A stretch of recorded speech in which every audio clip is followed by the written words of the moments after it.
بیل بجاؤ اور سما کی خبر سے باخبر ہو جاؤ۔ تو اس سے کیا ہوگا؟ خبریں ہو یا ری انیکٹمنٹ یا ہو صبح سویرے کے ٹوٹکے، سما کی خبر چاہیے تو بیل بجائیے۔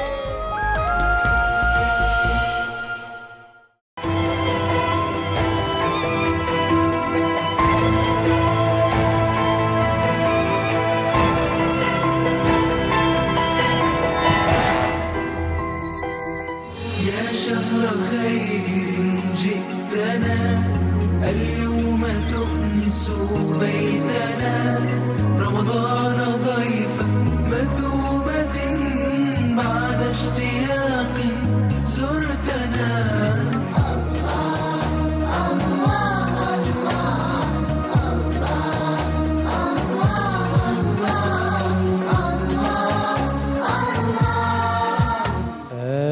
سبز گنبد والے منظور دعا کرنا جب وقت نزا آئے دیدار عطا کرنا میں قبر اندھیری میں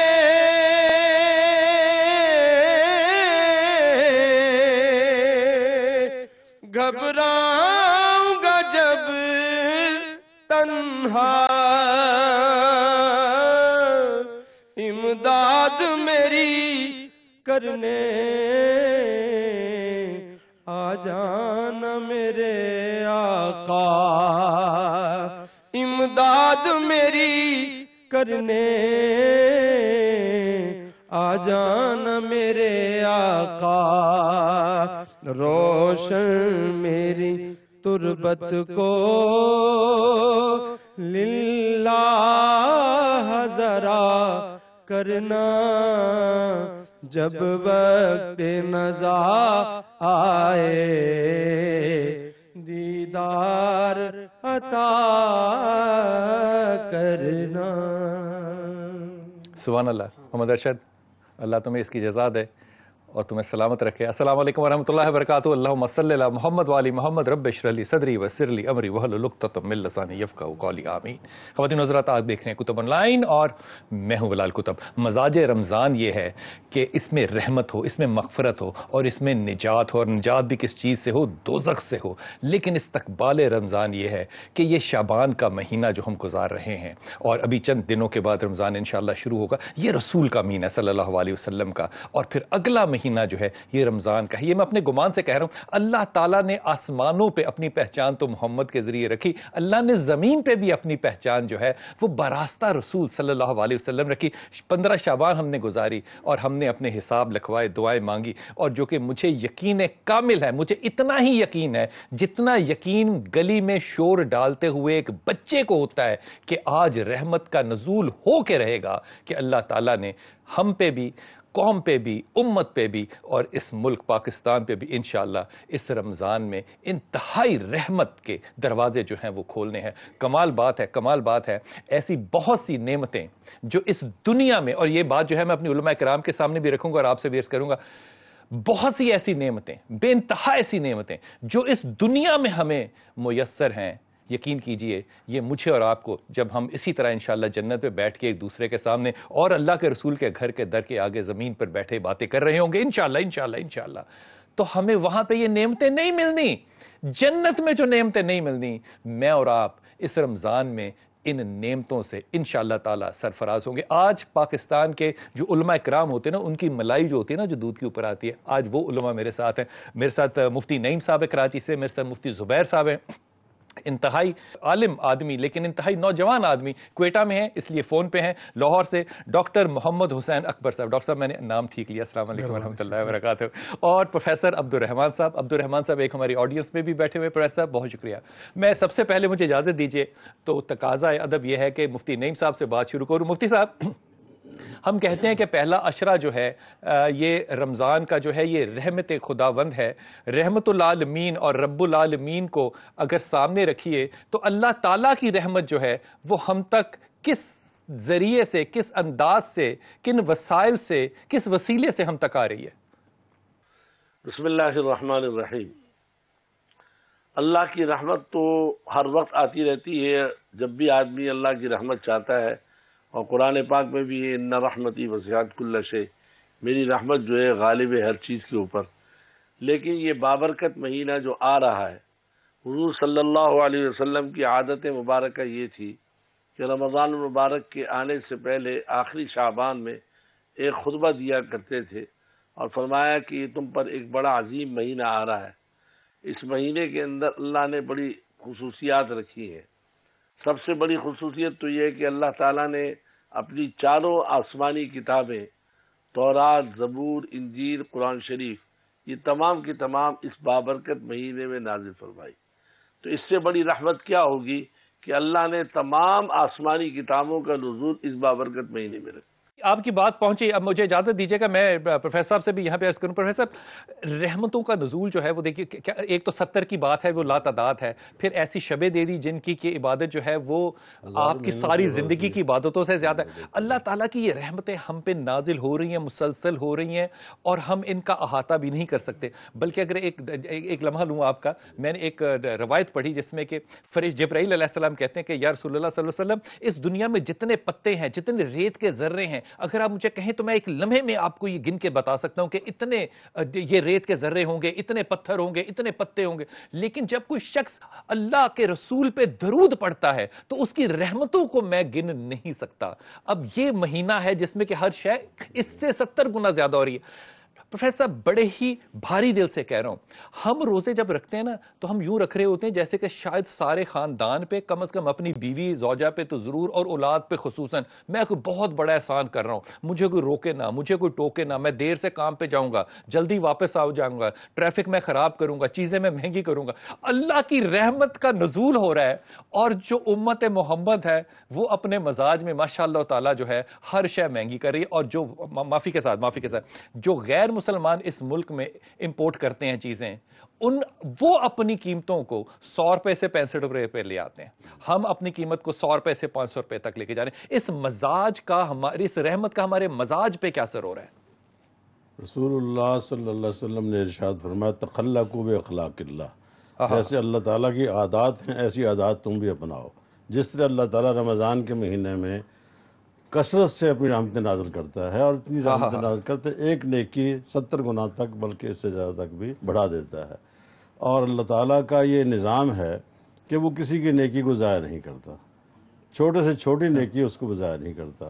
رسول اللہ صلی اللہ علیہ وسلم نے فرمایا کہ اللہ کی رحمت اس قدر عام ہے کہ کوئی چیز اس کا مقابلہ نہیں کر سکتی۔ بے شک اس رحمت کے حصول کے لیے ہمیں چاہیے کہ ہم اللہ کی ان عادات کو اپنائیں، چیزوں کو سستا کریں، سچائی کو اختیار کریں، دوسروں کے ساتھ محبت سارا سال یہ کرنا چاہیے نا ہمیں۔ ہم تو 11 مہینے، مجھے لگتا ہے کہ 11 مہینے میں اگر ہم فیل بھی ہو جائیں تو سپلیمنٹری ایگزام پھر آ گیا ہے، پھر آ گیا ایک اور، کہ اس میں پاس ہو جائیں۔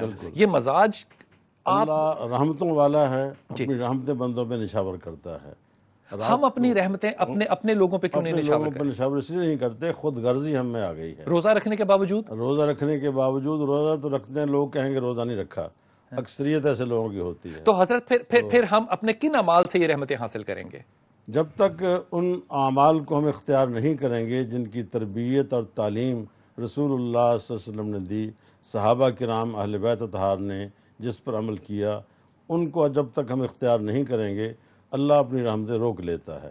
جب ظلم آ جائے تو اللہ کی رحمتوں کا نزول بند ہو جاتا ہے۔ بڑی خوبصورت بات کی، جب ظلم آ جائے تو اللہ کی رحمتیں رک جاتی ہیں۔ میں تو اپنے گمان سے کہہ رہا ہوں کہ اللہ کسی بھی صورت میں اپنی رحمتوں کو نہیں روکتا، وہ رب العالمین ہے۔ حضرت یہ جو مزاج ہم اپنے اس روزے میں، رمضان میں خدا نہ خواستہ اپنائیں گے کہ ہر شے کو ہم سختی کی نظر سے اور مہنگائی کی نظر سے اور منافع خوری اور ذخیرہ اندوزی کی نظر سے دیکھیں گے، یہ رحمتوں کا مہینہ ہے، عشرہ رحمتوں کا ہے، اور رحمتیں بے انتہا ہو رہی ہیں، اور مزاج ہمارا ڈاکٹر صاحب بالکل الٹ جا رہا ہے۔ بسم اللہ الرحمن الرحیم۔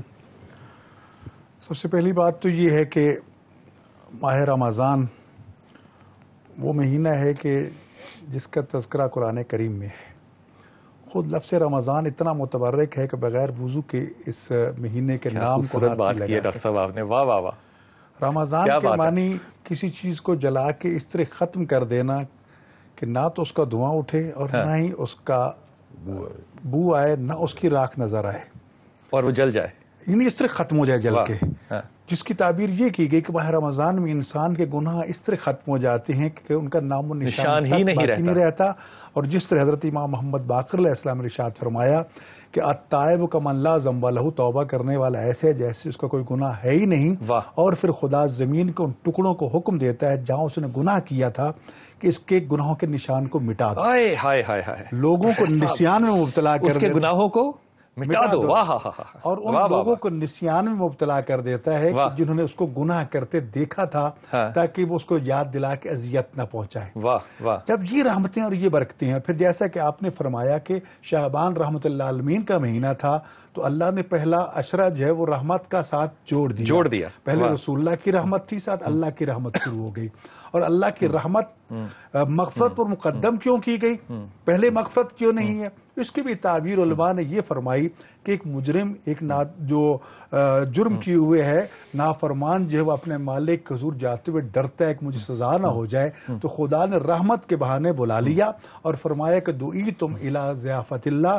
رسول اللہ نے شعبان خود میں ارشاد فرمایا تم اللہ کی ضیافت کی طرف دعوت دیے گئے، بلائے گئے ہو.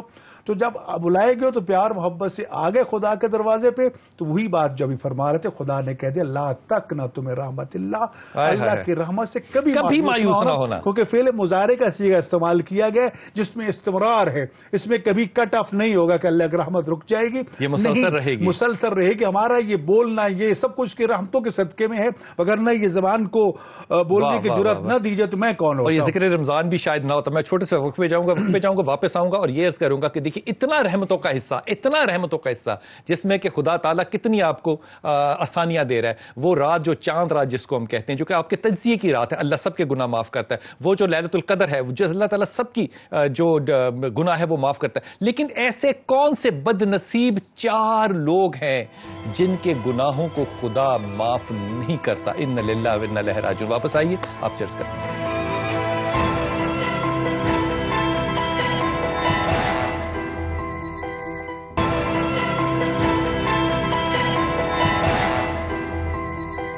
یہ ہمارا بڑا شاندار مہینہ ہوتا ہے اور اس کے لیے ہم تیاریاں ابھی سے سٹارٹ کر رہے ہیں. امید یہی ہے، نیت بھی یہی ہے کہ اچھے سب رمضان بہت اچھا گزرے. اللہ پاک ہم سب کو رمضان میں پورے روزے رکھنے کی توفیق عطا فرمائے. ہر شخص عید کا اور اپنے یہ مذہبی جو ہمارا تہوار ہے اس کی انجوائے کر سکے اس کو، اور اپنی جیب کے حساب سے اپنی پوری فیملی کی چیزیں لے سکیں. ادر کنٹریز میں دیکھا جائے تو وہاں پہ تو رمضانوں میں اتنی ہر چیز سستی ہو جاتی ہے، پروموشن لگ جاتی ہے. اور یہاں پہ تو کہتے ہیں پاکستان میں کہ ہم جتنا مہنگا کر سکتے ہیں اتنا مہنگا کر لیں. بیچارہ غریب کیا کرے، روزے رکھے کہ وہ کوئی چیز کھائے پیے یا مہنگائی کو فیس کرے. بسم اللہ الرحمن الرحیم. مجھے اس بچی کی اس بڑی خوبصورت بات لگی کہ ہم اپنے مذہبی تہواروں کو انجوائے کر سکیں. ہم سیلیبریٹ کیوں نہیں کر سکتے؟ ہم اپنے آپ کو اتنا ظالمانہ رویہ اور مزاج کیوں دیتے ہیں؟ میں زبیر بھائی آپ کی طرف آؤں گا. ایک طرف تو ہم یہ دیکھ رہے ہیں کہ اللہ تعالیٰ نے رمضان، جس کو کہ ڈاکٹر صاحب نے کیا جو فرمایا، اس کی تفسیر فرمائی، جلانا ایسے جس کا نشان بھی نہ رہے اور بو بھی نہ اس کی رہے. ایک طرف رحمتوں کا یہ عالم ہے اور دوسری طرف خدا ان لوگوں کو جو 4 خاص طور پہ بخاری شریف دیکھیے، مسلم شریف دیکھیے، ذکر کیا کہ ان کو اللہ معاف نہیں کرے گا. یہ کیا وجہ ہے کہ اتنی رحمتوں کے باوجود وہ کون بد نصیب ہیں جن کو خدا معاف نہیں کر رہا؟ بسم اللہ الرحمن الرحیم، نحمدہ و نصلی علی رسول الکریم، اما بعد. آپ کی گفتگو سننے کے بعد اور آپ نے جو سوال فرمایا اس کا جواب دینے سے پہلے آپ کی اجازت سے میں پہلے 1-2 باتیں عرض کرنا چاہتا ہوں اور اس کے بعد پھر انشاءاللہ آپ کے سوال کی طرف آؤں گا. جب ربیع الاول کا تذکرہ آتا ہے تو ربیع الاول کا تعارف یہ ہے کہ یہ وہ مہینہ ہے جس میں رسول اللہ صلی اللہ علیہ وسلم کی ولادت باسعادت ہوئی. جب محرم کا تذکرہ آتا ہے تو محرم کا تعارف یہ ہے کہ یہ وہ مہینہ ہے جس میں حضرت عمر، حضرت حسین رضی اللہ عنہما کی شہادت ہوئی. جب ذی الحجہ کا تذکرہ آتا ہے تو آپ کے ذہن میں فوراً تصور آ جاتا ہے یہ وہ مہینہ ہے جس میں حج ہوتا ہے. اب سوال یہ پیدا ہوتا ہے کہ اللہ نے رمضان کا کیا تعارف کرایا؟ تو سورہ بقرہ کی آیت نمبر 185 میں اللہ نے رمضان کا تعارف یوں کروایا، شہر رمضان الذی انزل فیہ القرآن ھدی للناس وبینات من الھدی والفرقان. رمضان وہ مبارک مہینہ ہے جس میں قرآن نازل ہوا. رمضان قرآن کا مہینہ ہے جو لوگوں کے لیے گائیڈ بک اور روشنی اور دلیلیں اور ہدایت اور قول فیصل کی حیثیت رکھنے والا ہے. تو پہلا سبق جو ہمیں سمجھنا چاہیے، انا انزلناہ فی لیلۃ القدر، آیت نمبر 1 سورۃ القدر میں بھی اللہ یہی فرما رہے ہیں، سورہ بقرہ میں بھی یہ فرما رہے ہیں. تو گویا رمضان کا حقیقی تعارف یہ ہے کہ اس کے اندر میرا آپ کا قرآن کے ساتھ تعلق قائم ہو، رسمی تلاوت کے ساتھ ساتھ ہم اس کو کتاب تلاوت تو ضرور بنائیں، اس کے ساتھ ساتھ ہم اسے دستور حیات اور کتاب زندگی اور کتاب ہدایت اور گائیڈ بک کے طور پر بھی لیں. یہ رمضان فہم قرآن کا رمضان ہونا چاہیے. رمضان میں قرآن کے ساتھ ہمارا گہرا لنک اور تعلق ہونا چاہیے. بہت اچھی، بہت اچھی. دوسری گزارش اس سلسلے میں یہ کروں گا، دعائیں آپ نے ذکر کی کہ دعائیں قبول ہوتی ہیں. چند لوگ ہیں کہ جن کی دعائیں قبول نہیں ہوتی. دعاؤں کی قبولیت کے سلسلے میں اللہ نے سورہ بقرہ آیت نمبر 172 میں فرمایا، یا ایھا الذین آمنوا کلوا من طیبات ما رزقناکم واشکروا للہ ان کنتم ایاہ تعبدون. عبادت کے ساتھ ذکر کیا. اگر عبادت کے اندر اثر پیدا کروانا چاہتے ہو تو رزق حلال کا اہتمام. واہ واہ واہ. یہی سورہ بقرہ کے اندر آیت نمبر 168 میں فرمایا، یا ایھا الناس کلوا مما فی الارض حلالا طیبا، اے لوگو حلال طیب کا اہتمام کرو. ولا تتبعوا خطوات الشیطان، شیطان کے راستوں کی پیروی نہ کرو. شیطان تو قید کر دیا جاتا ہے رمضان میں، پھر برائیاں کیوں نظر آتی ہیں؟ بلال بھائی، شیطان قید ہو گیا، نفس تو قید نہیں ہے. بڑی اچھی بات کی آپ نے، شیطان تو قید ہو گیا، نفس قید نہیں ہوا. میں زبیر بھائی آپ کی طرف دوبارہ آتا ہوں. نعیم صاحب، مفتی صاحب، آپ کی توجہ اس بات پہ چاہتا ہوں کہ اتنی رحمتوں کے باوجود بھی وہ بدقسمتی کیوں ہے اور کن میں ہے کہ اللہ تعالیٰ ان کے اوپر واضح طور پہ کہہ رہے ہیں کہ ان کی معافی نہیں ہے جب تک کہ اپنے اعمال سے توبہ نہیں کرتے، معافی نہیں مانگتے. یہ کیا سلسلہ ہے؟ اس پہ ذرا تفسیر فرمائیے گا. دیکھیں، بات یہ کہ بابرکت مہینہ ہے. اس بابرکت مہینے میں آدمی کو گناہوں کو چھوڑنا چاہیے. اب ایک آدمی ہے اس بابرکت مہینے میں روزے رکھ رہا ہے اور افطار کر رہا ہے حرام مال سے، دن میں جھوٹ بول رہا ہے، غیبت کر رہا ہے، بہتان لگا رہا ہے. حضور صلی اللہ علیہ وسلم نے فرمایا بہت سے لوگ روزہ رکھتے ہیں، وہ روزہ سوائے بھوک کے کچھ بھی نہیں ہوتا. اس لیے رمضان کا روزہ اس چیز کا نام نہیں ہے کہ صرف روزہ رکھ لے، بلکہ رمضان کا اس کا نام ہے کہ قرآن کہتا ہے لعلکم تتقون. یہ روزہ اس لیے ہے کہ تاکہ تم پرہیزگار بن جاؤ.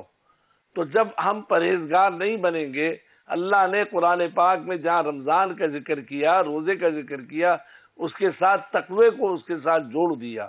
تو معلوم یہ ہوا کہ اگر رمضان کے مہینے میں ہم نے وہ چیزیں اختیار نہیں کی جو تقوی کے ساتھ مناسب نہیں ہے، تو پھر رمضان کی وہ برکتیں، وہ رحمتیں اگر ہم چاہیں تو وہ ہم تک نہیں پہنچے گی. بالکل بالکل، آپ کا پیغام پہنچا. میں یہاں پہ عبد الرحمن صاحب آپ کی طرف توجہ دلواتا ہوں. وہ لوگ جن پہ اللہ کی رحمتیں اس کے باوجود کہ رحمتوں کا اور مغفرتوں کا مہینہ ہے، جو شخص شراب پیتا ہے اس پہ اللہ کی کوئی توبہ اور کوئی معافی نہیں ہے، جو زنا کرتا ہے اس پہ کوئی توبہ اور معافی نہیں ہے، جو قطع تعلق کرتا ہے، جو اپنے رشتہ داروں سے ملتا نہیں ہے، لوگوں سے تعلق کو قطع کرتا ہے. حضرت ام سلمہ نے اس پہ بڑی خوبصورت بات کی. جب حضرت اما عائشہ کے لیے رائے لینے رسول گئے تو کہا یہ لوگوں سے ناتا جوڑتی ہے. کیا جملہ کہا کردار پہ. اور وہ شخص جو کہ کینہ رکھتا ہے دل میں، اس کی یہ مزاج ہیں. وہ تو شراب تو پینا ہے نا، گناہ تو کرنا ہے نا، یہ تو دونوں مزاج ہیں. کینہ رکھنا، اس کا تو تعلق میرے اور آپ سے ہو ہی نہیں سکتا، یہ تو خدا جانتا ہوگا. اس پہ توجہ کیجئے. یہ کیا وہ برائیاں ہیں جو معاشرے میں جن پہ خدا رمضان میں بھی اپنی رحمت نہیں کر رہا؟ بسم اللہ الرحمن الرحیم. ایک تو یہ ہے کہ ہمارا دین جتنا بھی ہے 100% حقوق العباد ہے. اگر اس میں 20% حقوق اللہ ہے تو 80% معاملات، اخلاقیات، معاشرت، معیشت ہے. اگر 20% عبادات ہیں، حقوق اللہ ہے، تو اس کے اندر بھی آپ یقین کیجئے اگر ہم اس کی روح کے ساتھ ہم سمجھیں تو اس کے اندر بھی حقوق العباد چھپے ہوئے ہیں. آپ دیکھیے کہ نماز کو اللہ تعالیٰ، آپ نے قرآن پاک کی آیت مبارکہ پڑھی ہوگی کہ وَنَحْنُ أَقْرَبُ إِلَيْهِ مِنْ حَبْلِ الْوَرِيدِ، کہ ہم شارک سے زیادہ قریب ہیں. جب شارک سے بھی زیادہ قریب ہے تو کہیں بھی بیٹھ کے خدا کو یاد کیا جا سکتا ہے. تو پھر مسجد میں آنے کا حکم کیا اچھی بات کی ہے, بڑی بڑی خوبصورت بات کی ہے, مسجد میں جانا ہے کیونکہ یہ لوگوں سے ملنے کا ایک طریقہ انداز ہے. ہم ایک ساتھ جمع ہو, ہمیں کسی کی خبر گیری ہو اور کوئی بیمار ہے اس کی یاد کے لیے جاتے ہیں, یہاں تک کہ ہمارے ساتھ کوئی نماز کے لیے کھڑا ہوا ہے تو اس کی ڈریسنگ سے ہمیں اندازہ ہو کہ ان کی کیا حالات کی تحقیق کریں اور ان کی جس حد تک ہو سکے مدد کریں. اور آپ نے حدیث پڑھی کہ سرکار نے فرمایا کہ وہ اس کا ایمان کامل نہیں ہے کہ جس کا ہمسایہ بھوکا بیٹھا ہو اور وہ جو ہے وہ کھانا کھا رہا ہو. ہم دیکھتے ہیں کہ مسجدوں میں 20 سال 25 سال ایک ساتھ نماز ادا کرتے ہیں, ہمیں ایک دوسرے کی شکل سے ہمیں پتہ ہے, باقی ہمیں اس کا کوئی. مولانا صاحب آپ کی بات کو بڑھاتا ہوں تو میں ڈاکٹر صاحب کی طرف آؤں گا. یہ جو آپ نے بات کی بڑی ہی اہم کہ اللہ تعالیٰ جو ہے وہ ہم پہ رحمتیں کر رہے ہیں, اور یہ جملہ جو آپ نے استعمال کیا نا کہ ہمیں حتی الامکان اس کی کوشش کرنی چاہیے, یہ حتی الامکان کا مجھے لگتا ہے, بھائی بڑی معافی کے ساتھ ہی کہہ رہا ہوں, مجھے لگتا ہے حتی الامکان کا لفظ جو ہے نا یہ رسالت مآب صلی اللہ علیہ وسلم کے گھر سے اس کا کوئی تعلق ہی نہیں ہے. ایک کھجور ہوگی نا تو اماں عائشہ وہ بھی دے دے گی, وہ آدھی آدھی کر کے اپنے بچوں کو کھلا دو گی, اپنے گھر میں کچھ نہیں. خدا کی قسم یہ کام کرنے والے دیکھو, جن لوگوں نے سر کاٹے ان کا نام و نشان نہیں ہے, جن کے کٹے آج لوگ ان کو یاد کرتے ہیں. حضرت وہ جو معاملہ ہے دنیا میں لذتوں کا, اس کی طرف آپ کی توجہ چاہوں گا. اللہ کے لیے تنہائی میں رونا, بخاری شریف, دو آنسو جو بڑے اللہ کو پسند ہے, اللہ کو پسند ہے تنہائی میں, اللہ کے لیے بھوکا رہنا, اللہ کے لیے گرمی برداشت کرنا, اللہ کے لیے پیاس برداشت کرنا, یہ لذتیں ہیں. میں یہ خدا کے لیے کر رہا ہوں. حلال ہے پانی, حلال ہے لقمہ, حلال ہے چیزیں, لیکن وہ عمل میں نے نہیں کرنا کیونکہ میں نے اللہ کے لیے, واحد کام ہے جو میں اللہ کے لیے کر رہا ہوں. اس پہ ذرا توجہ کیجیے. اسی لیے اللہ نے حضور اکرم صلی اللہ علیہ وسلم نے فرمایا کہ اللہ تعالیٰ تمام اعمال کا بدلہ فرشتوں کو کہتا کہ لکھ دو. جب روزے کی باری آتی ہے تو یہ میں خود کروں گا, واہ واہ واہ واہ واہ, اور خدا رحمت کے سوا کیا کرے گا, بہت خوبصورت, واہ واہ, اس کی جزا اللہ تعالیٰ ہی دے گا. واہ واہ واہ. گناہ اور نیکی ان کی کچھ اقسام ہیں. ایک گناہ ایسا جو انسان خود کرتا ہے, اس کا نقصان بھی اسی کی ذات کو ہے, مثلا شراب پینے والا ہے, لیکن اس کے مقابلے سود خوری ہے, یہ نقصان دوسرے بندے کو بھی جس کو معاشرہ تباہ برباد کر رہا ہے. اور سود کھانے والے کے لیے اللہ نے کہا کہ میرا اس کے خلاف اعلان جنگ ہے, لیکن اس کی کوئی پرواہ نہیں کی جاتی. اسی بنا پر اللہ کی رحمتیں نازل نہیں ہوتی. جب رحمتوں, میں نے پہلے بھی عرض کیا تھا, رحمتیں رک جاتی ہیں جب ظلم ہوتا ہے. ہمارے معاشرے میں انصاف کی بات کہیں نظر نہیں آتی الا ماشاء اللہ. ضرورت اس بات کی ہے کہ رمضان کے حوالے سے ہم اپنے آپ کو صحیح کر لیں. یہ اسکول میں ایڈمیشن لے, یہاں پہ سبق پڑھیں, پاس ہوں, اور باقی سارے 11 مہینے اس پہ عمل کریں. مجھے وقفہ کر لینا ہے, میں چھوٹا سا وقفہ لے کے واپس آتا ہوں. لیکن یہ جو ہے نا انصاف کی بات پروفیسر صاحب نے کی, یہ اتنی اہم ہے. شام سے جو سفیر آیا پروفیسر صاحب, اس نے حضرت عمر خطاب کو دیکھا اور جملہ کیا کہا, کہا تم اس لیے باہر ہو کیونکہ تم انصاف کرتے ہو, اور ہم اس لیے اندر محلوں میں رہتے ہیں کیونکہ ہم انصاف نہیں کرتے. اگر میں سفیر نہ ہوتا, جملہ دیکھیے, اگر میں سفیر نہ ہوتا تو میں عمر رب کعبہ کی قسم اس وقت میں اسلام قبول کر لیتا. یہ اخلاق ہے, یہ تجزیہ ہے جو ایک غیر مسلمان ایک مسلمان کے کردار کو دیکھ کے کر رہا ہے. میرے اور آپ کے کردار کو دیکھ کے کیا تجزیہ ہوتا ہوگا. انا للہ و انا الیہ راجعون. وقفہ لیتے ہیں, واپس آتے ہیں.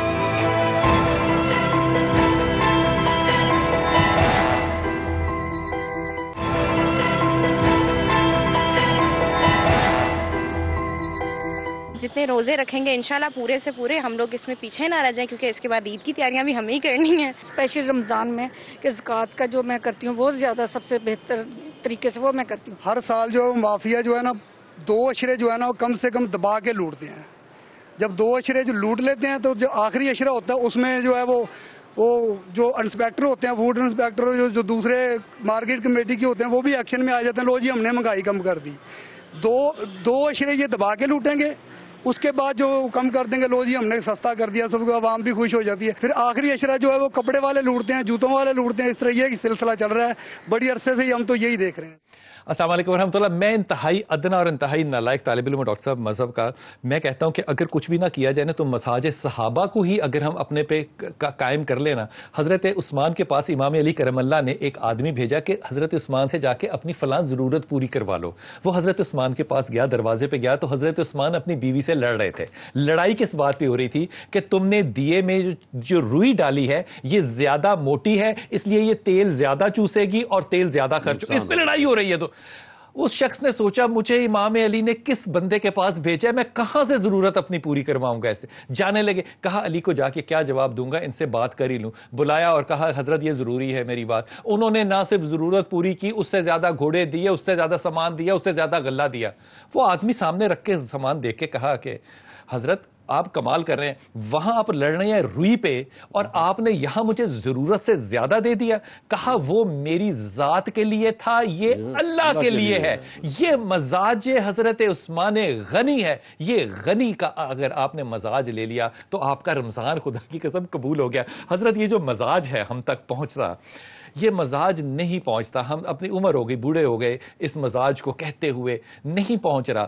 کہیں آپ کو لگتا ہے اس بات میں کہ کہیں میری اور آپ کی کوتاہی بھی ہے جو کہ مزاج ہم لوگوں تک نہیں لے کے جا سکے؟ دیکھیں, مزاج سازی کے لیے حضرت علی علیہ السلام کا تو یہاں تک ہے کہ جب چند اصحاب ملنے کے لیے ہے تو جس چراغ میں بیت المال کا تیل جل رہا تھا وہ بند ہو گیا اور دوسرا تیل جلا لیا. وہ کوئی توقع لے کر آئے تھے, واپس چلے گئے کہ جو بیت المال کا تیل جلتے ہوئے ہماری بات سننے کو تیار نہیں ہے, وہ بیت المال میں سے اضافہ ہمیں کیا دے گا.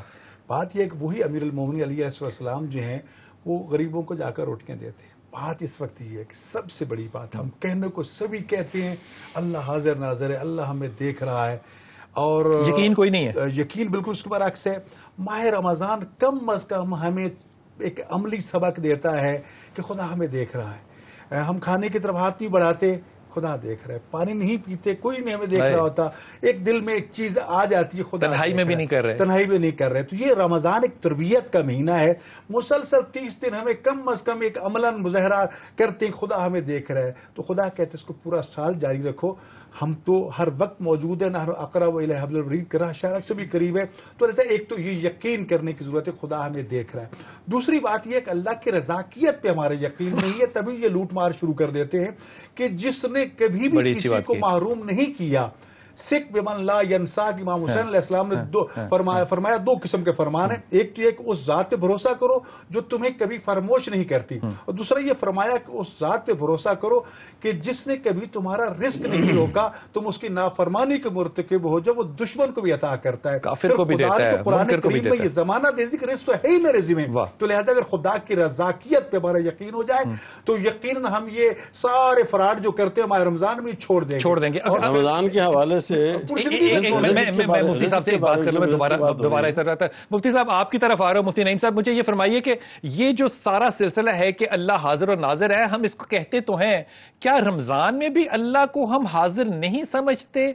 ہمارے مزاجوں کے اوپر وہ نرمی طاری نہیں ہوتی, بھوک پیاس تو ہوتی ہے لیکن غم ہوتا ہے بچنے کا. ہمیں ہمارا مزاج حضرت ابو ہریرہ جیسا کیوں نہیں ہوتا جو کہ اس لیے رو رہے تھے کہ اب جنت میں تو جاؤں گا لیکن وہاں اللہ کے لیے بھوکا اور پیاسا کیسے رہوں گا؟ یہ محبت خدا سے ہمارے دلوں میں کیسے پیدا ہوگی؟ دیکھیں, بات یہ ہے کہ ساری محبت کا تعلق یہ ہے کہ اللہ اور رسول سے تعلق کو بڑھایا جائے.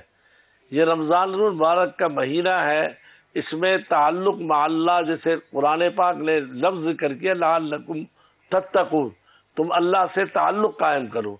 ہم رمضان میں روزہ تو رکھتے ہیں لیکن اپنا تعلق اللہ سے قائم نہیں کرتے, قرآن پاک سے قائم نہیں کرتے, دین سے قائم نہیں کرتے. تو اگر ہم نہیں کرتے, ہمارے بنیادی چیز یہ ہے کہ رمضان میں آدمی سمجھے کہ کامیاب تب ہے جب رمضان کے بعد کی زندگی وہ تعلق جو ہے وہ قائم رہے. زبیر بھائی, یہی سوال جو نعیم صاحب کہہ رہے ہیں, مفتی نعیم کہہ رہے ہیں, یہ آپ کی طرف لے کر آتا ہوں. جو اللہ سے تعلق ہے زبیر, یہ کیسے قائم کروں میں کہ میرا دل جو ہے وہ ملائم بھی ہو جائے اور گداز بھی ہو؟ اصل بات تو یہی ہے کہ رمضان کے روزوں کو فرضی اس لیے کیا گیا کہ آپ جانتے ہیں سورہ بقرہ کی آیت نمبر 183 میں کہ تقوی کے لیے, خدا کے ڈر کے لیے, خدا کے خوف اور خشیت خداوندی کے لیے. اور جب ہم یہ کہتے ہیں کہ رمضان کا پہلا عشرہ رحمت ہے, اول رحمہ, جب رمضان کا پہلا عشرہ رحمت ہے تو پھر رحمت کے حوالے سے ایک اصول خود رسول اللہ صلی اللہ علیہ وسلم نے بیان کر دیا, ارحموا من فی الارض یرحمکم من فی السماء, زمین والوں پر تم رحم کرو, آسمان والا تم پر رحم کرے گا. اب تاجر کو چاہیے کہ اپنی تجارت میں رحم لے کر آئے, گھر والے کو چاہیے گھر کے اندر رحم لے کر آئے, دفتر کے اندر ہم رحم لائیں, سڑکوں پر ٹریفک کے معاملات میں ہم رحم اور اخلاق لے کر کے آئیں, ملازم ساتھیوں کے لیے ہم ملائمت, نرمی, اخلاق یہ لے کر کے آئیں, تب جا کر کے. اور یاد رکھیں ہم رمضان کو عبادت کا مہینہ سمجھتے ہیں، لیکن یاد رکھیے بلال بھائی، اللہ کو عبادت کے تکبر کے مقابلے میں ندامت کے آنسو اور عاجزی کی ادا. واہ واہ واہ واہ واہ واہ واہ، سبحان اللہ زبیر، آپ نے مجلس جیت. واہ واہ واہ واہ یار، کیا بات کی ہے. واہ واہ واہ، ندامت کے آنسو، سبحان اللہ. رونا دھونا واہ واہ زیادہ اللہ کو پسند ہے. سبحان اللہ. یاد رکھیے عید کی حقیقی بلندی اسی کو ملے گی جو رمضان کی عاجزی اختیار کرے. کمال ہے، کمال ہے. سلامت رہیے یار زبیر، سلامت رہیے. کیا بات ہے، کیا بات ہے. حضرت بہت شکریہ. میں حضرت آپ کی طرف آؤں گا، لیکن 2 جملے چاہوں گا، وقت بالکل مختصر ہو گیا. زکوٰۃ کی اہمیت صرف رمضان میں ہی نہیں، باقی سارے عرصے میں بھی ہو سکتی ہے. اس پہ ذرا لوگوں کو ایک نبی کر دیجئے کہ وہ کیا کریں. زکوٰۃ کے بارے میں عرض کروں گا کہ 2 شرطیں ہیں زکوٰۃ کے فرض ہونے پر. جی. ایک، اس پر سال پورا گزر جائے مال پر، اور دوسرے وہ نصاب کو پہنچا ہوا ہو. اگر اس کا نصاب رمضان میں، اس کا سال رمضان میں پورا ہوتا ہے، پھر وہ رمضان میں زکوٰۃ دے. لوگ 70 گنا ثواب حاصل کرنے کے لیے رمضان اس کو رمضان تک کا انتظار کرتے ہیں. حالانکہ کسی کی ضرورت پہلے ہے، اس کی ضرورت پہلے، یعنی کہ دینے میں بھی اپنی سیلفشنس ہے. اگر پہلے کسی کو ضرورت ہے تو اس کو دے دے، وہ بھی اللہ کے نام پر ہی ہے. اللہ چاہے اس کو 70 یا 120 گنا کر دے، کیا پتہ ہے. تو زکوٰۃ کی فرضیت ضروری ہے، لیکن جب کسی کو پہلے ضرورت ہو اس کو تو وہ کر دینا چاہیے، کر دینا چاہیے. ڈاکٹر صاحب آپ کا جملہ اس پہ زکوٰۃ پہ. دیکھیں زکوٰۃ تو ایک تو بعض چیزیں ہیں جس پہ سال کا شرط ہے، جانور ہیں، حیوانات ان کے لیے ان کا گزرنا لازم ہے. باقی چیزیں جو بات وہی آ رہی ہے کہ زکوٰۃ کا فوری طور پر ادا کرنا واجب ہے، اور قربتاً اللہ اس کی نیت کرنا واجب ہے، اس لیے کہ وہ عبادات مالی میں شمار ہوتی ہے. تو اس میں انتظار کرو، پھر مستحق تک پہنچانا اس کی شرائط میں شامل ہے. اور یہ نہیں ہے کہ میں اپنی مرضی کروں، نہیں، مجھے مستحق کی مرضی کو دیکھنا ہے. میرے پاس جو چیز ہے وہی چیز ادا کروں. اس کو روٹی کی ضرورت تو میں کہوں تم کپڑے لے لو. یا مثلا اس وقت ہمارے ہاں جو ایک سسٹم جاری ہوا ہے، سسٹم اتنا ناقص ہے کہ غریب تڑپ تڑپ کے مر رہے ہیں، اور ہم اس کو تجوریوں میں، بینک کے خزانوں میں چھپا کے بیٹھے اور فخر کر رہے ہیں کہ ہمارے بیت المال میں اتنی زکوٰۃ موجود ہے. زکوٰۃ بیت المال تو خالی ہونا چاہیے 24 گھنٹے. کیا بات کی، جو چیز بیت المال خالی ہونا چاہیے. واہ واہ واہ، نہ کہ بیت المال میں ذخیرہ خرچ ہو جائے، وہ خرچ ہو جائے. آپ کے سامنے موجود ہے جناب امیر المومنین علی بن ابی طالب السلام کی زندگی کہ اس وقت تک بستر پہ نہیں جاتے تھے جب تک بیت المال کی آخری پائی مستحق تک نہیں پہنچاتے تھے. بہت خوبصورت، بہت خوبصورت. تو لہٰذا ہمیں خمس ہو یا زکوٰۃ ہو، اس کو ادا کرنا ہے. اگر ادا نہیں کریں گے تو خدا کے مجرم ہے، رسول کے مجرم. پھر سب سے بڑی بات، انسان لالچی ہے، وہ چاہتا ہے کہ میرے مال میں اضافہ ہو. تو خدا نے ضمانت دی، قوم کے مجرم، خدا نے یہ ضمانت دی ہے، زکوٰۃ دو گے تمہارے مال کو ایک بیمہ ہو جائے گا، تحفظ مل جائے، اس میں نمو پیدا ہوگا، اس میں اضافہ ہوگا. خمس کے بارے میں کہا گیا کہ تم نے خمس دیا تو رسول کا حق ادا کیا، خدا کا ادا کیا، اور آل رسول کا حق ادا کیا. نہیں ادا کرو گے تو خدا کے بھی مجرم، رسول کے بھی مجرم، آل بیت رسول کے مجرم. تو لہٰذا بجائے اس کے کہ حقوق العباد میں ہم مجرم ٹھہر روز قیامت، خدا تو معاف کر دے گا، حقوق العباد میں اسے معافی نہیں ہوگی. بہت شکریہ، اس کی طرف متوجہ ہونا چاہیے، ادا کرنا چاہیے. بہت شکریہ. یہ اللہ تعالیٰ سے یہ دعا کے ساتھ میں یہاں سے رخصت آپ سے لیتا ہوں، لیکن نعت آپ کے خدمت میں ہدیہ ضرور کروں گا. اس بات کو مد نظر رکھیے گا کہ جب رسول پاک صلی اللہ علیہ وسلم کا وصال ہوا ہے اور حضرت عمر خطاب کا حضرت زید کے بارے میں یہ رائے تھی کہ ابھی نہ کیا جائے، اچھا اگر وہ کرنا ہے تو زکوٰۃ کو ذرا روک لیں، لوگ نماز تو ادا کرنے. حضرت ابو بکر کا جملہ سنیے، کہا جو محمد کے زمانے میں اونٹ لے کر آتا تھا اور اس کی نکیل میں جو رسی ہوتی تھی، اگر اس نے یہ بھی نہ دی تو میں اس پہ بھی جنگ کروں گا. یہ اہمیت ہے. خدا کے واسطے اللہ سے دعا کیجیے گا، میں یہ نہیں کہہ رہا کہ کیجیے گا، صرف دعا کیجیے گا کہ اللہ تعالیٰ اس رمضان میں آپ کے دلوں کو نرم کرے. خدا کا ذکر کرے، ذکر مصطفیٰ نہ کرے، ہمارے منہ میں ہو ایسی زبان خدا نہ کرے. در رسول پہ ایسا کبھی نہیں دیکھا، کوئی سوال کرے اور وہ عطا نہ کرے. اور کہا خدا نے